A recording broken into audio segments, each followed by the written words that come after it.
Hello, everybody. It's 5 o'clock, which means it's Event Icons time. Event Icons, Event Icons. I feel like we should be doing a little song and dance in the background. Something. Well, we're about to hear some music, so here we go. Thank you for joining us for another. Just kidding, the wrong one. What?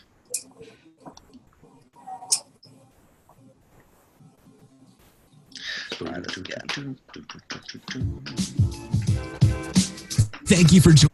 Nope. See, we are supposed to be doing it ourselves. Thank you for joining Event Icons. It's episode 98, Team Building with the wonderful Sydney Wolf. This happened last time I did it too, and it played the wrong one. All right, let's try this one more time. It's Wednesday at 5 p.m. Eastern, so you know what that means. It's time for another episode of #EventIcons, presented by Endless Events, the show where you get to ask the icons of the events industry anything. Use the question panel on the webinar to submit your questions. Or you can hop on Twitter. Submit your questions with #EventIcons. We'll be answering your questions live during the entire show. Before we get started, the more people we have watching, the better conversation we can have. So please help share #EventIcons on Twitter and Facebook. Just tell your friends to watch at www.event-icons.com. Now, without any further delay, this is #EventIcons.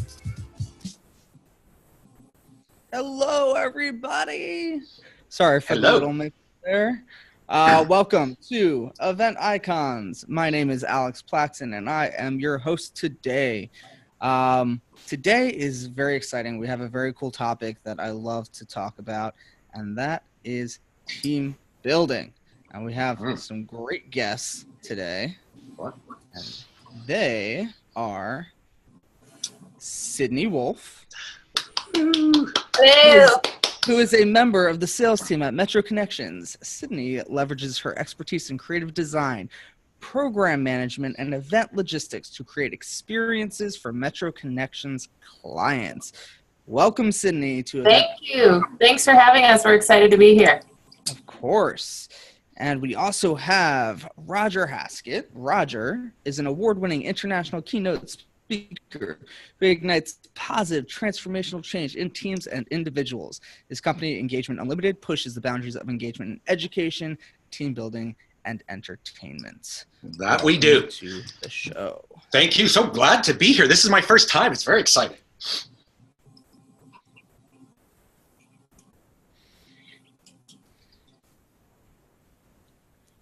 So let's get into what we're going to be talking about today. We're going to talk about what does a great team building event look like when you have the opportunity to bring your tribe together in a face-to-face environment. It should all be about connecting and team building. So how do you build in activities that drive team results? What does a great team building activity look like? So pay attention, listen. These guys are the experts. So if you listen to them carefully, then you can go and try it yourself. As you know, if you've been on Event Icons before, we like to ask our guests a couple questions when it's their first time on their show. So we'll start with the first one, which is how did you get into the events industry? And we'll start with you, Sydney. How did I get into the events industry? I've always loved events. It's, I think it runs in my blood. It's my number one passion.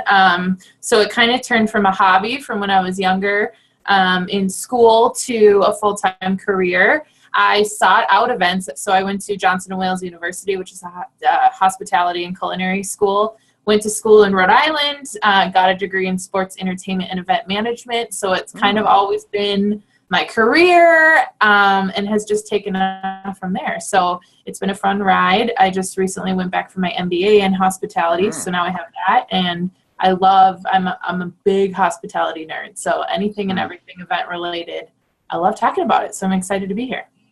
Awesome. We're happy to have you. And Roger, tell us, how did you get started?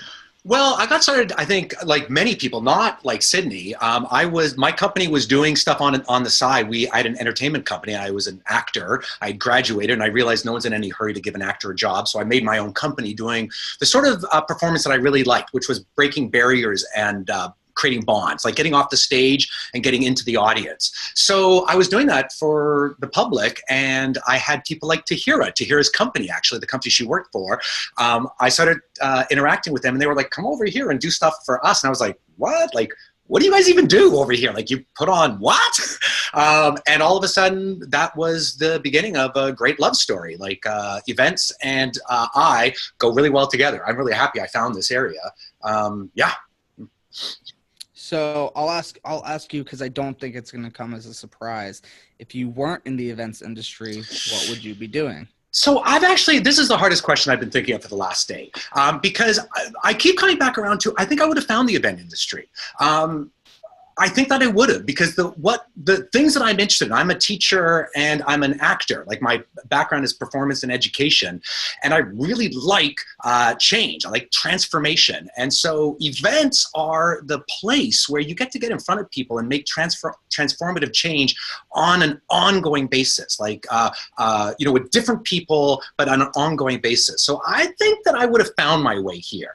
But if I weren't doing it, I don't know, I'd be an actor, I'd be a teacher, I'd be something crammed between. I'd be a writer. I don't know. I'd be one of those things. One of those things. Yeah. And Sydney, how about you? Events are born. I am born to do events. I absolutely love it. So I'm kind of like Roger. I think I would have found it. I would always have found this no matter what. I definitely love creativity. I'm creative in my personal life and love project-based things. So I think that it would be a career maybe in interior design or something creative where it would allow that side of me to come out. So probably something along those lines. Creative is always good. Yeah. I think it's important that there's a nice blend of creativity and logistics anytime you're talking events. Yeah. Which I think brings us to team building, pretty well, because I think there is a lot of creativity there, but it also takes a lot of work to develop a strategic team building event. Yeah. Yeah. So, let's break it down. I think the term team building feels a little old school. Do you find that you get resistance to the term, or do you find that clients understand what they think it means? And we'll start with you, Sydney. I think, do people get resistance to the term? I think that there's kind of, I don't want to say it's passé, but there definitely is, when you say team building, I think sometimes people roll their eyes. It's like, oh, what are they going to make us do now? We got to get into a conference room. We got to do this. We got to do that. So I think that to certain people, having the word team building around it can sometimes cause employees to kind of grumble. But I think if you present it the right way, you provide them options, and maybe you call it something along the lines of networking, or, you got to spin it the right way. You got to sell it to your audience. You have to have the right energy around it to really have their buy-in, to really participate and enjoy their time. Yeah, I think it's really funny because when you say team building, I often announce things from the stage, like I'm often the MC or the speaker or whatever. Yeah. So I'll be like, okay, we're gonna do team building now, and it's fascinating to watch body language when you say the word team building. Because what happens is that there's a whole group of people who do this type of body language. Let's see if I can do it on camera. Like, they're standing normally like this, and also you say team building, and they lean, like their whole body leans back away from the term team building, because so many people have gone to team building events that have been, let's face it, relatively late. Where what has happened in the room, outside, whatever, hasn't been thought through well enough.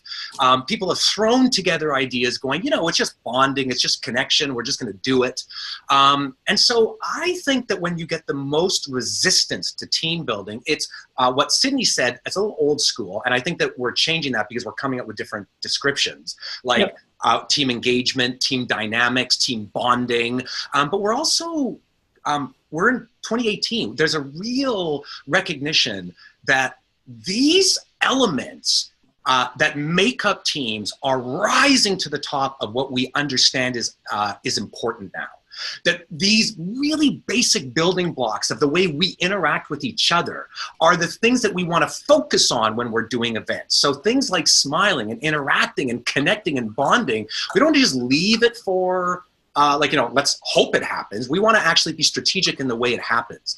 So I think that changing the way we talk about it is one way of dealing with it. But also I think showing people new types of team building changes the dynamic immediately. People start to go, I get it. I get it.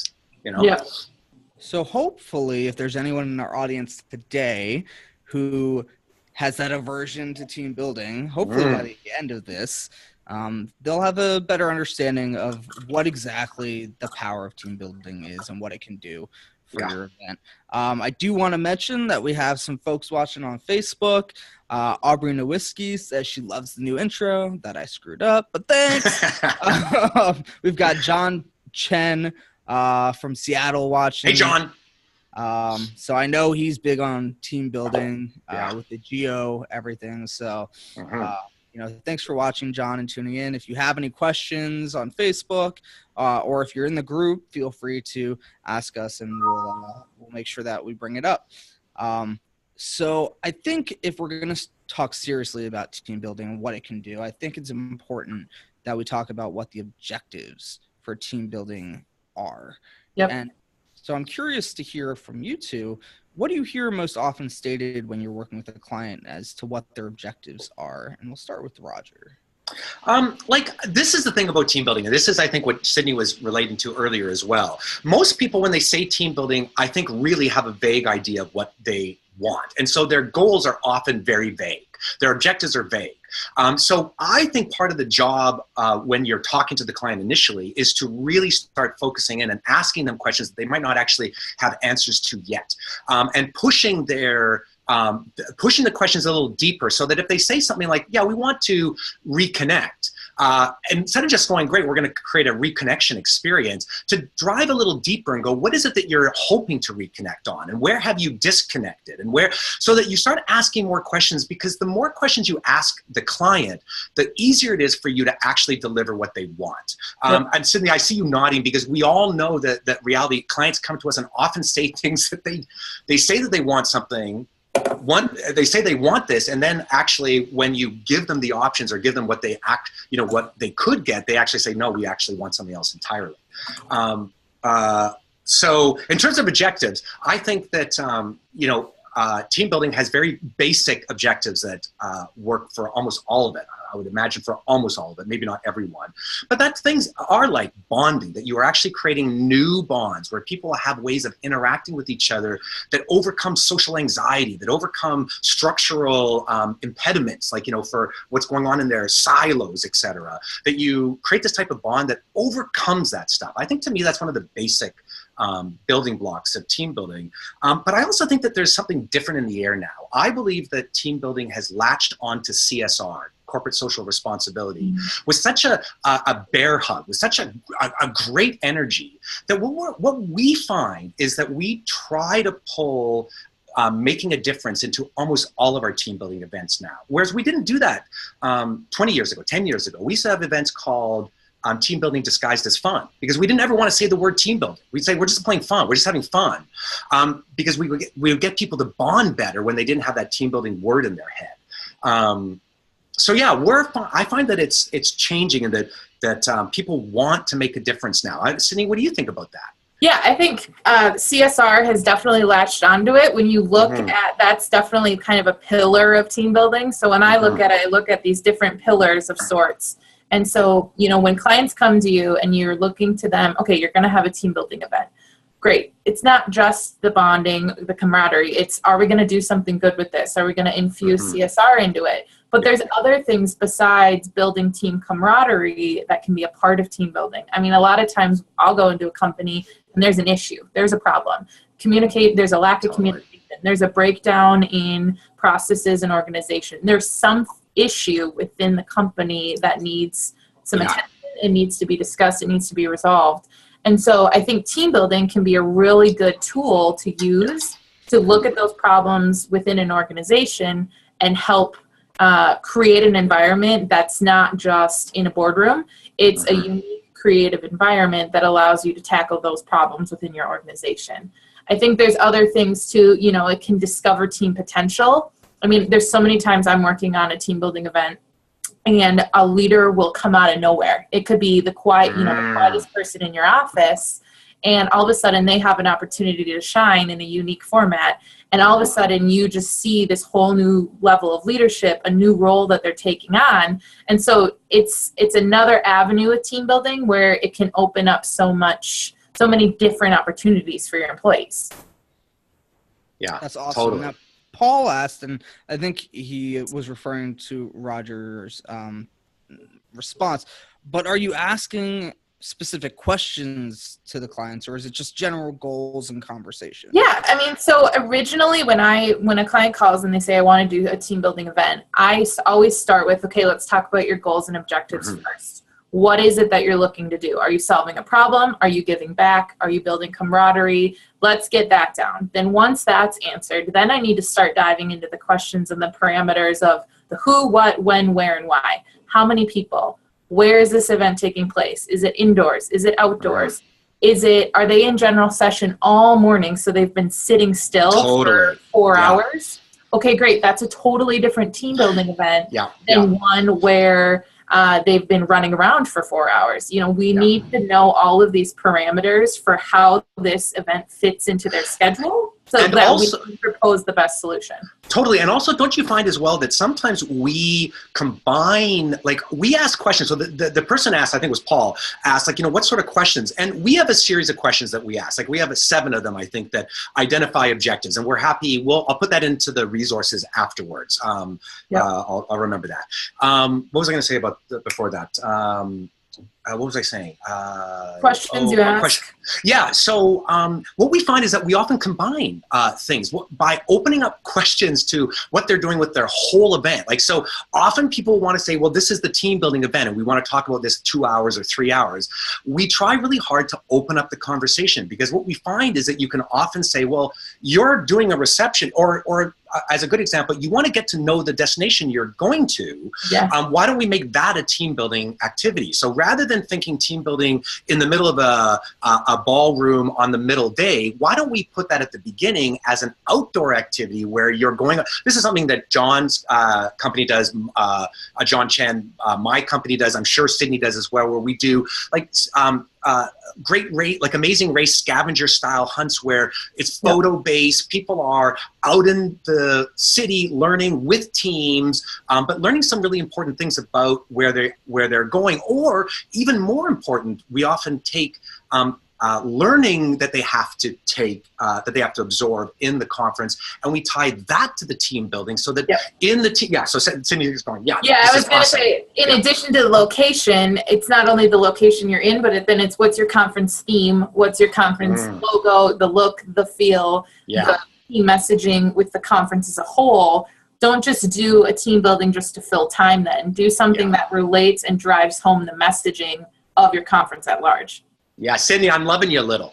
But this is it, right? This is the thing. Like, it's a bigger conversation, I think, than most people think it is, and not in a scary way. Like, not in a I got more work to do, but more in we can use team building just like you can use education, just like you can use entertainment. You can use it for different reasons and get different results. So.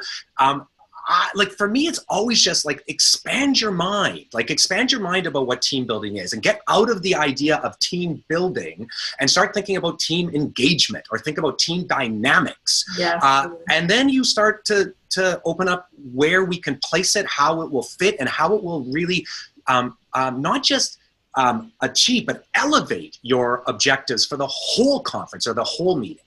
Yeah. So I'm glad that you mentioned there's different uses for team building, because John Chen mentioned, he said networking and fun for most is typically the typical objective.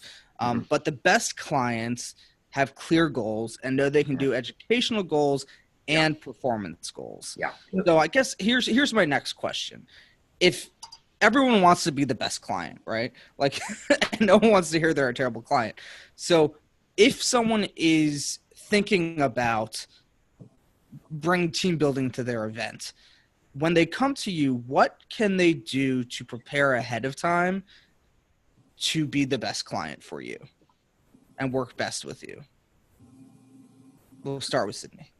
I think they have to have, I mean, it's helpful when you have your conference theme identified, you have your conference objectives, you have some sort of sense as to when people leave my event, here's what I want them to go home feeling. Because then what we can do is then pull in, like Roger was saying, the engagement aspect of it. Then I can say, okay, you want your people to go home feeling like they really understand your brand. That's your objective of this whole thing. Yeah, Right now, let's dive into these different parts and see where we can infuse team building. Like Roger was saying, it's not just saying this is the hour for team building. This team building idea is expanding to team engagement or whatever it is for a whole conference. So you need to look at your whole conference agenda and say, here's where we could do this activity. Here's where this could be. Here's a non-traditional setup here. It's looking at the whole conference as a whole. And so again, it starts with, what do you want people to go home feeling? What do you want them to talk about afterwards? Now let's sort of work, rather than bringing us as the team building experts in at the very end of your planning, bring us in on the front so we can help with infusing some of that into your agenda. Right. Yeah. I mean, I think the easy answer is just what Sydney ended on with. The question was, how do you make clients the best clients? Bring us in earlier. Because bringing us in earlier means that we get to capture everything that we can't think of right now. Like, I don't know what every client, any individual client specifically needs, but I do know that more communication with my team will help them get their objectives met. Yeah, totally. Right? Awesome. Awesome. I love it. All right. So when you hear objections, because I imagine you do, as everyone does, what are the objections you hear most often about team building? Well, I think team building pushes you out of your comfort zone immediately. So I work with a lot of different types and groups of people. You have salespeople that are extremely outgoing. They talk a lot. They're, ready to dive in head first. And then you can have a group of, let's not typecast, I guess, but, more logical thinkers, introverts, quiet, those types. There's different types of groups of people, different industries, different jobs, everything like that. And so the biggest challenge is understanding who your audience is, because immediately if you put the wrong activity with the wrong audience, their objections are going to be immediate on site, because they're not going to want to go out of their comfort zone, and there's going to be a lot of hesitation. I argue that with the statement that, when you're uncomfortable and you're pushed out of your comfort zone, that's when change occurs. That's when you really learn the most. But you have to get over that hurdle with those groups of people to really get them to dive into it. And so I think that's one of the biggest objections with it. Yeah, I would say, like, for us, like, very practically, the biggest objective to team building is people saying, I've done it and I don't want to do it again. So that's like, I've done it. I didn't like it. It didn't go well. I don't want to do it again. Let's talk about something else, which is, again, why for 15 years I had a section on my website called Team Building Disguised as Fun, where we just never talk. Like, the client and I would talk about team building, but the room itself, we would never, we'd go play Family Feud. We'd have a murder mystery. We'd play a game show. We'd have them doing stuff, and we wouldn't ever say team building. Now we've changed our attitude, because we are infusing team building, team engagement, team dynamics with power again. The world is. It's not just, people in team building. The world is recognizing that, guess what? It matters how we feel towards each other. It matters how we actually, what our internal world is doing. Well, what a surprise, right? So this is, so that's what I think the biggest objection is. And, the answer to that is, ultimately, you got to build some trust, and they got to trust you. I think another huge objection too that is not maybe talked about a lot, but conference professionals are always trying to manage their budget. And so when you look at team building, to really be effective in your goals and those objectives that we talked about, to truly be effective in it and get your messaging across, I think that's where you need to bring in professionals that have done it and can help coach your teams, so that they get what they should out of that activity. And so I find that a lot of times clients might look to cut the team building first if they're trying to save on budget. And so that is a big objection too, right? It's how much is it going to cost me? what does it cost to bring in all the equipment or the talent or the person or the people? And so getting over that with clients and really helping to educate them and understand all of the benefits that come from it is critical. Yeah. This is one of the reasons why I think that tying CSR is a very strong and smart choice for team building. No, it doesn't work everywhere. It doesn't work in every moment. It shouldn't, of course. But so we have products that we built specifically for this issue. We were like, we want to create a CSR product that feels like it's made for the event. Like, so it's not a CSR tacked on. And we took, this is one of the questions later on, like we took a year. It takes us a year to work, like to go, we have an idea of what we want to do, usually before, in team building, before we actually see it come into play.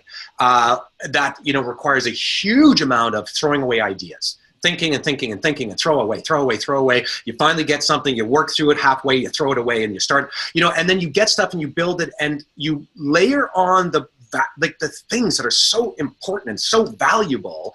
And then what happens is that at the end of it, the client says, after all the work that you've done and you've convinced them, what happens at the end is the client says, we never want to do something again that isn't like this. We never want to be doing something that doesn't make us feel heroic.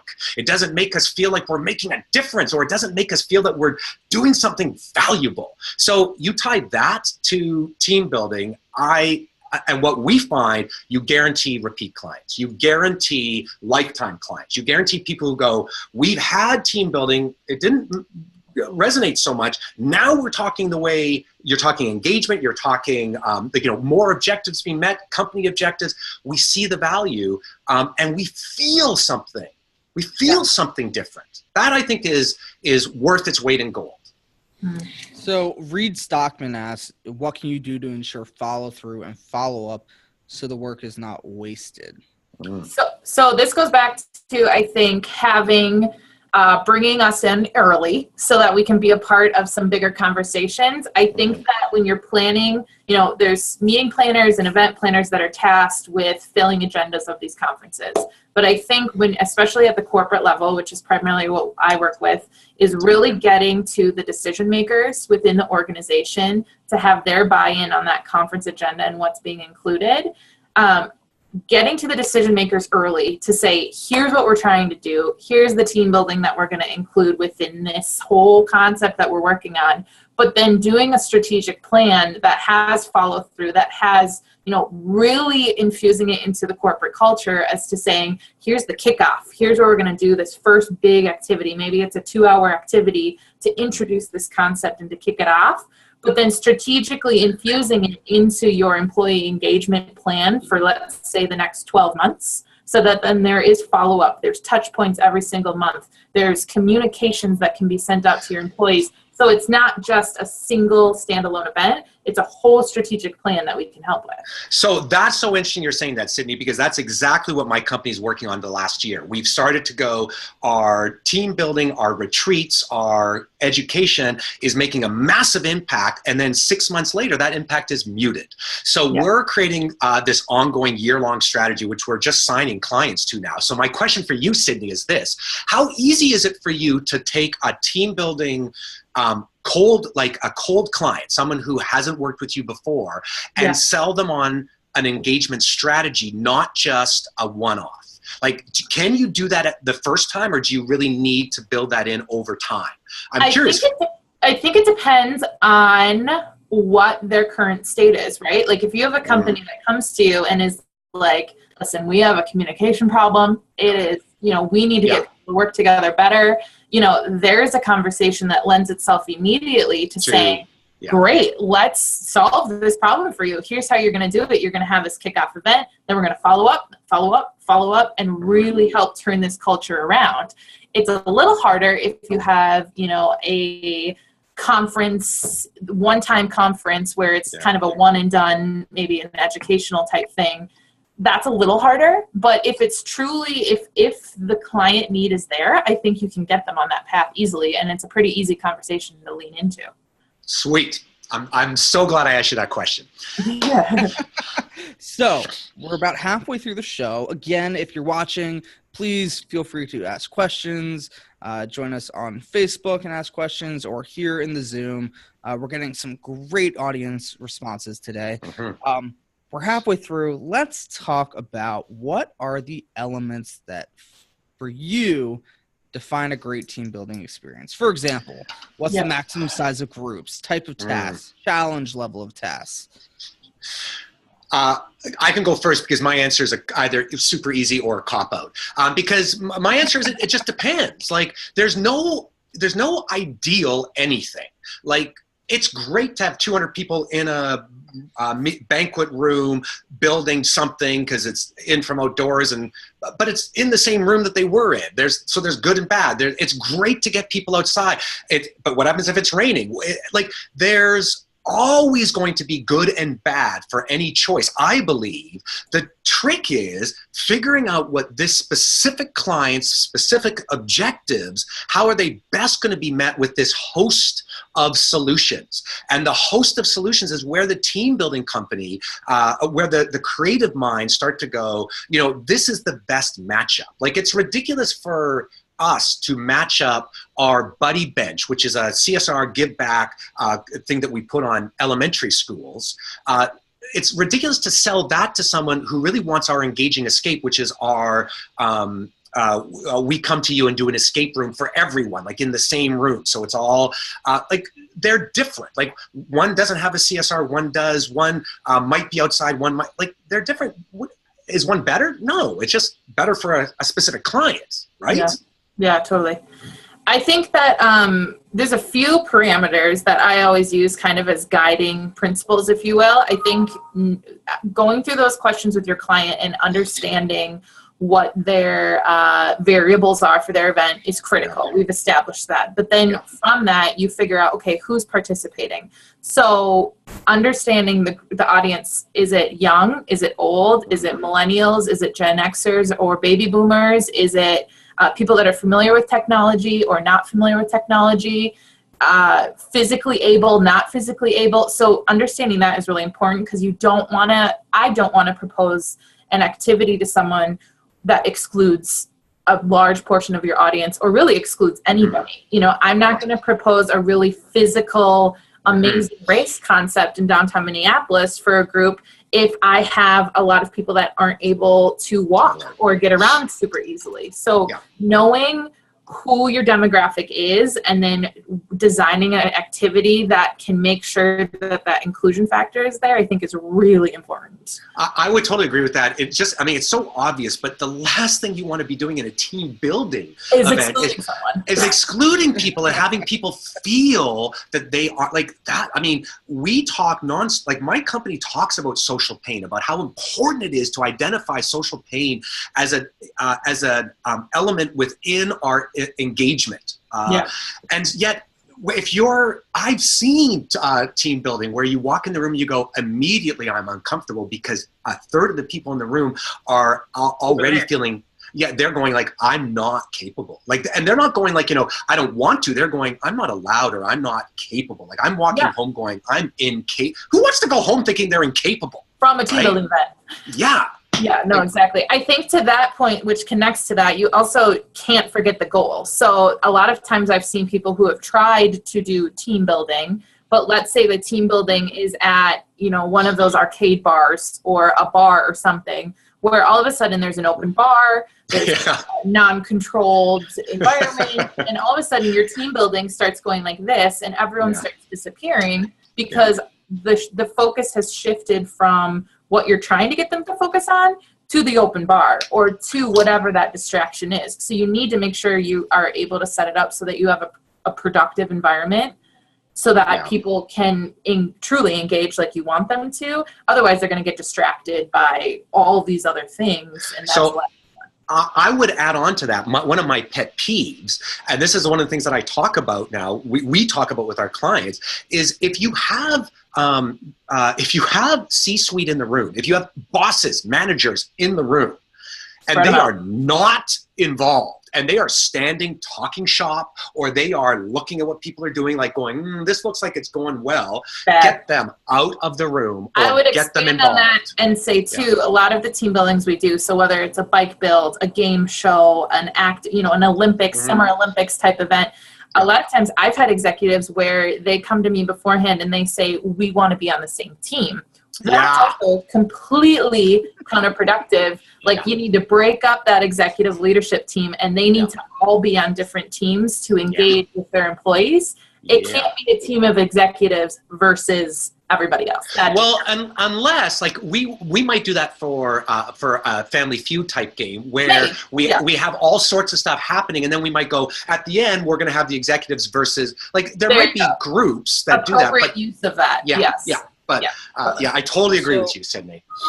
So how long, and I know Roger kind of touched on this earlier, but how long does it take to develop and test a team building idea? And I'm curious about the testing. So how do you know something's going to work?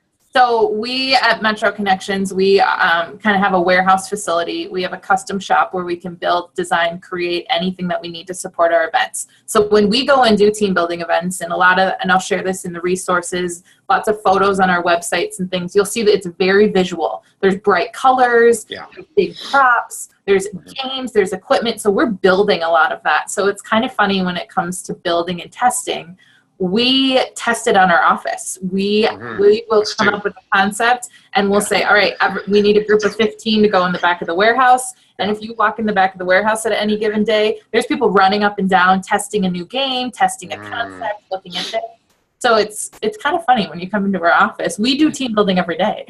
Yeah, we love testing. It's the same as Sydney. It's like, okay, everyone, we're going to test our engaging escape. So we have different types of team building. So for example, when I create a murder mystery or a game show, it's not a year-long process to do that. I know what's involved. It's a writing job or whatever else it is. That's a very different situation versus coming up with an idea and then making sure that works. So our engaging escape, we partnered with two game developers. So these are people that we know, that I know through other situations, and I've hired them to partner, and they, with us, created this game. And we worked with them very extensively over months. Then we first did research. We went for months and did research, and we went to every escape game room. We bought them, we did them. It was so much fun. Just like Sydney said, it was like, okay, let's go test out this game, so we tested out. Did that for months, worked on what we wanted for months, started creating it, then tested it for months. We did months and months of testing to go, no, this is too hard, this is too hard, this is too easy. Ultimately, we got it to where we wanted, and then we've sold 6 of them. This is a brand new product for us, and we've adapted it. We launched it in October, so we're still adapting it. So our version right now has had 2 incarnations since the launch, where we've gone, let's change this. This needs to be changed. We're going to redo the videos. So it's been a laborious, long, costly, and awesome process because we have this amazing thing. And I think that's a really good point, Roger, is that we constantly evolve. Yeah. So that's the other thing you get with a team building professional, where if you hire a company like either one of ours, where we've gone through testing, but then we've also done that event 10, 50, 100, 200 times with different clients. And so it goes through different iterations. So my bike build themed event right now, or my amazing race, is completely different than it looked 5 years ago, because I'm infusing new technology, I'm recreating the wheel, I'm constantly improving that experience so that for every single client the next time it's even better. So Sydney kind of just touched on it, but why should organizations work with the professional team builder versus just trying it themselves? I know, Roger, you mentioned there's games out there that you can go buy and things like that.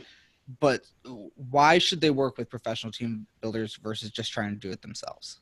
I think there's a lot of answers to that, like things like, guaranteed, it's more of a guarantee to work with people who, but I think you have to understand what your objectives are as well. Like, there's nothing wrong with having a social night that your team organizes. You put together games that, and you go and have a great time, hopefully. There's nothing wrong with that, or there's nothing wrong with buying a team building book and going, we're gonna take some of these ideas. What you want to recognize, though, is that that's a different reality from an event that is going to be a linchpin of a conference or a meeting. And it's also, Cindy, do you have anything to say? I don't want to keep... oh, no, that's okay. I was just going to say, you also, we talked a little bit about like spreading out that executive leadership team. So it also frees up your people from, rather than constantly having to be the organizer, constantly having to own it, they can be in it. So if you bring us in, you have an MC that's there to lead and command the room and be that presence. But then your leadership team cannot be on the microphone for 2 hours and can be with your people. And that's really what you should always be aiming for. There's the value, right? We can provide the staff, the resources, and the human capital to be there to help run it, so that then your employees everyone can be engaged. That's great. Yeah. So what have been your greatest successes in terms of client results, and why do you think that was? I think our greatest success in team building, the first one was when, I think it's when we launched our Play School Playscapes. We've had a lot of success with team building, especially recently. The last 4 years, we've really started to focus on it more.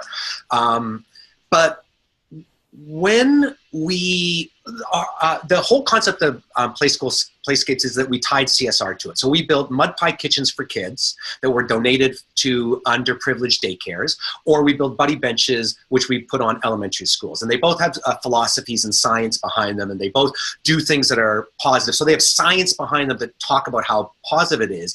But what we really wanted to do was create an impact in the room and have people go home feeling like heroes. And this is how we actually now announce this. Like we start the whatever, when we're doing buddy benches or whatever, we start by saying, this is our goal. Our goal is to make you go home, bringing back to your family and to your colleagues this hero energy that you don't get to have every day, energy that that is the difference, that you've made a difference in someone else's life.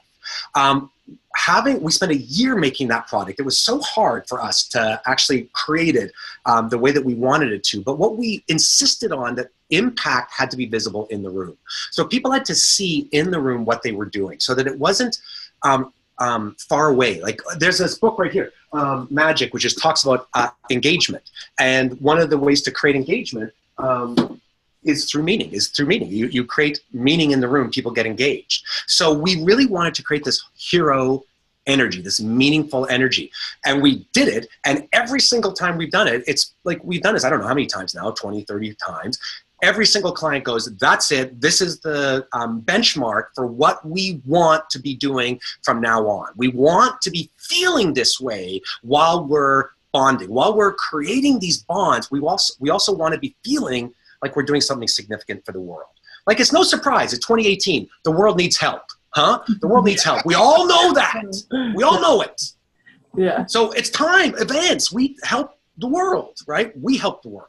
Yeah. How about you, Sydney? What have been some of your greatest successes? So, I mean, we at Metro, I feel like, have done team building since the company started. So we've been around for 35 years. And so I'm really proud of the fact that, and kind of, the feather in our cap is that I think, like I mentioned earlier, we can continually evolve. So if, looking at trends, looking at what's popular, looking at, what's happening in the world, we're constantly reacting to that and staying ahead of the curve and coming up with new concepts. I mean, our team building, the suite of team building options that we have is at this point massive. We have so many different, any theme, any concept, anything someone brings to us, we've probably done it before or are happy to dive in and come up with a new concept for them. So I'm really proud of the fact that we have, we started with kind of our basic options, and over the last even 5 years, that has just grown so largely because we're constantly inventing new solutions. Food trucks. Food trucks are a huge trend in events for the last, 5 years maybe. You've been seeing them pop up at events all over the place. We've created a team building that connects to the food truck craze where guests are creating their own food truck. They're reacting to that. What is it, taking technology, Apple Watches, iPhones, iPads, all that is new technology. So taking that and putting it into our events the last couple of years. So it's been fun. It's been a fun ride to see it all evolve. And so I think that really is kind of our favorite. Roger, I'm with you too. CSR, there's always that feeling, really good feeling. You can infuse that in. Yeah. And so I think seeing that brought into things, we do a few large projects each year where there's a give back component for an audience of 1,000 people or more. Yeah. And so I love those events because it's a lot of work. It's a huge undertaking when you have an audience of 6, 7, 8, 900 people and you're trying to keep them all on this level. And so to do that with CSR and just to see the impact you can make to an organization is incredible. You know, one of the things that really sticks with me is from my team, my internal team, Melanie, our operations manager, I came in after an event and she had organized a buddy bench or mud pie kitchens. And I came in and she was smiling, but like there's so much details in these things. Like there's so many bags and boxes and nails and things. And like she was dealing with all this stuff, things that would drive me crazy. And she was laughing and smiling. And I was like, what? Like, why are you in such a good mood? And she went, Roger, we just did buddy benches. We just did mud pie kitchens for kids. Like, how can I not be in a good mood? Like, this is I get paid to help people feel like heroes. Come on. Yeah, I know. It's great. What's better? Yeah. So it's pretty good. So what has been your greatest lesson learned throughout this process for as long as you've been developing team events? What's the greatest lesson? Practice. Have a plan. I think it goes back to these events continually evolve. And so expect the unexpected for sure. I mean, for us, when Roger talks about the planning that goes into it, it's no joke. There is hours on hours and hours of prepping materials. Every T is crossed, every I is dotted, counting materials, sorting them, printing handouts, doing this, doing that. I can't emphasize how much planning goes into these things. And so I think that's the greatest lesson is we as an organization, we have to do the preparation beforehand because then you get on site and it just goes. It's smooth, it's easy, it just runs so smoothly. And so that's really, you go back to why do you hire a company to do it? Because you have to do all that preparation work in order to really have it be successful. Yeah. So I agree with everything there. But what I would say my biggest lesson that I've learned in the event industry, not just in team building, but just in general dealing with clients is don't believe them. Don't believe them. Like whatever they say, ask questions because they usually don't know what they're asking for. And they have ideas in their head about what you can or can't do, which are so far removed from reality that you need to dive into that. I think of clients when they come to us as the process is I'm peeling off their head and diving into their brain to find out what really needs to be dealt with. There's nothing worse than doing the best event for a group that shouldn't have had it, right? Like a group that's not for them, it's not theirs, it didn't solve their problems, it didn't talk to them to me. So always make sure that what the client tells you is really what you need to be working on. Yeah, totally. That's awesome. And I know, Sydney, you kind of mentioned something there that brought something to my attention. But you mentioned like printing papers and worksheets and things like that. Yeah.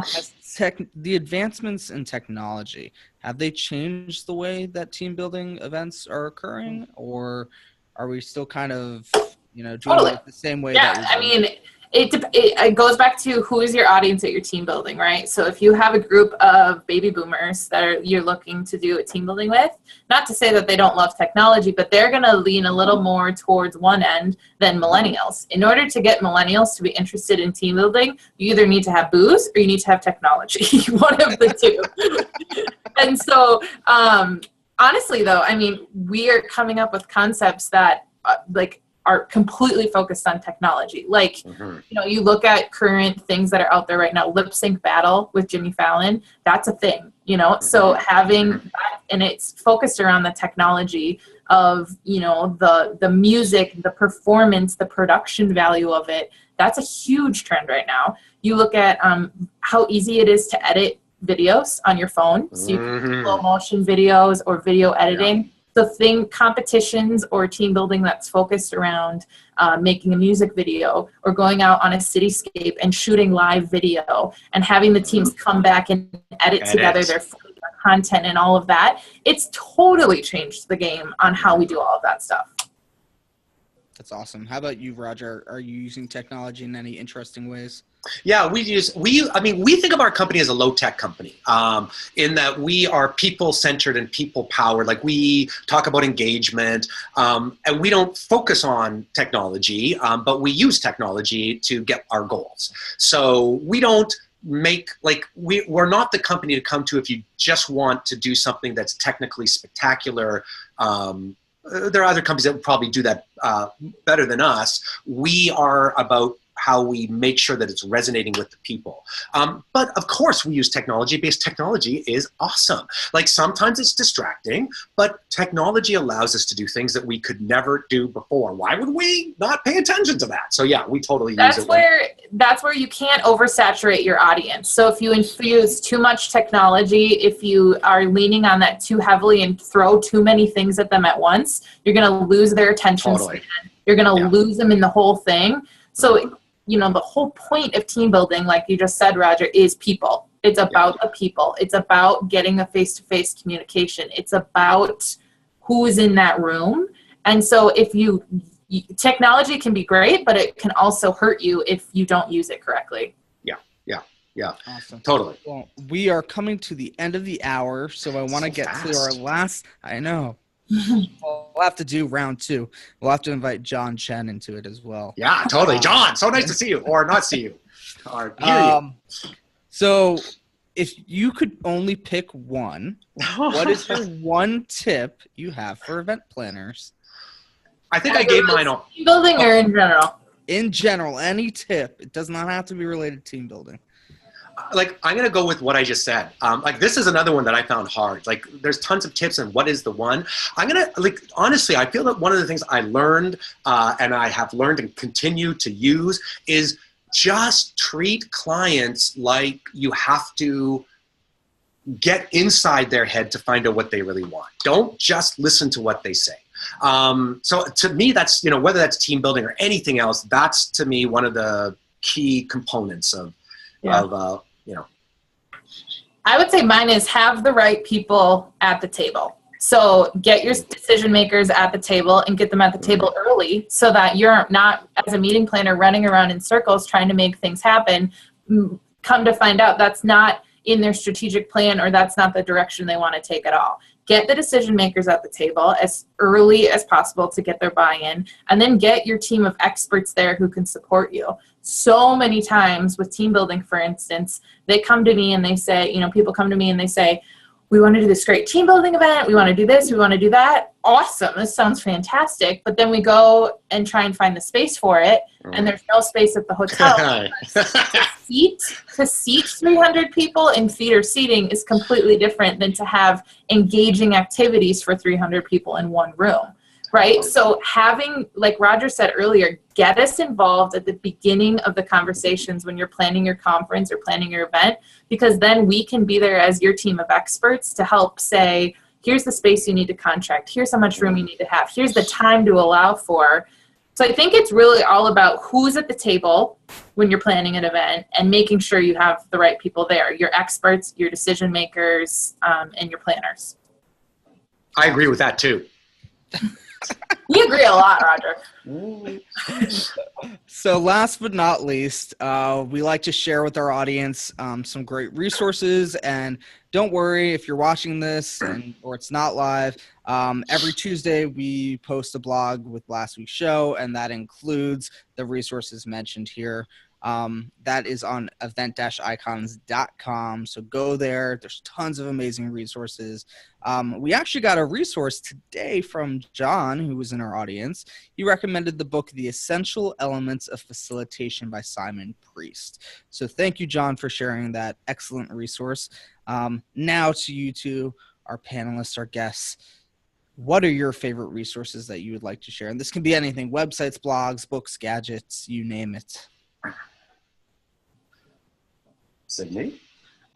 So I will have you guys post. So I have done a couple webinars on team building. One is recorded online, and it kind of talks you through the tips and tricks around your team building event when you're trying to schedule one. It's really kind of like what we were talking about earlier, very granular based things to do, time frame to keep it within, who you should plan for, kind of the who, what, whens again, tips and tricks for your when you're planning a team building and how to navigate that. So that's a good resource. And then on our metroConnections website, we have a lot of good case studies, newsletters, stories, blogs, and then some kind of one sheets, which are a one-stop shop when you're looking to brainstorm on some events. There's some really good resources, photos, videos, all that good stuff on our website. So we'll post the links to all of that. Great. So we'll do the same. We have a bunch of stuff on our website called Free Stuff. So, and in there we have blogs and infographics that talk about how to make meetings active, how to make them more fun and playful. So we have stuff like that too. I've been thinking about this one as well. And the book, I keep recommending this book. This is, I'm going to recommend two books.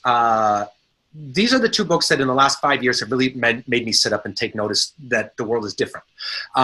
So the first one is The Happiness Advantage. I think this does relate to team building. The Happiness Advantage is a TED Talk. You can watch it if you first to see if you want to read the book. But it basically says that the way we live our life is opposite to what we should. We think happiness is a function of success, but actually success is a byproduct of happiness. This is, so how to be successful, aim for being happy, be grateful, be optimistic. So this I think is a really strong type of philosophy for anyone who's a facilitator. So I'm glad that John mentioned the facilitator concept. I think that team building embraces the concept of facilitator, which the conference world is now embracing more and more. So I think the Happiness Advantage helps you think about what it is to be positive in a room where you're trying to create other positives. So that's one. And the other one is Sapiens. I got that one behind me, Sapiens, which is just a great way of reading about how we're humans and what makes us human. And I think that team building is about humanity. Like it's about humans interacting with other humans. It's that basic. It's that basic. So finding out what makes humans the way they are, I think is valuable. Yeah, I think that's it. Love it. Awesome. Well, both of those are incredible. And remember, we will post those to event-icons.com for you so that you can go and check out their resources on their websites and all these amazing webinars and everything. Again, thank you all for joining us today. This has been an excellent talk, and I definitely think we could have gone on for way longer. We'll definitely have to do our team building round two. Part two. I'm in. Me too. Again, thank you for joining us. That's it for us today. We're going to see you next week. Thank you for joining us for another amazing episode of #EventIcons. To catch the transcription and all of the resources mentioned, head to www.helloendless.com/blog. This week's episode will be posted and available by next Tuesday. Also, let us know what you thought about this week's episode. Share your biggest takeaway And join the social conversation. Sponsored by Little Bird Told Media. Just tag your post with #EventIcons. We'd love to hear from you. Thank you again for joining us. We'll see you next Wednesday at 5 p.m. Eastern, right here on #EventIcons.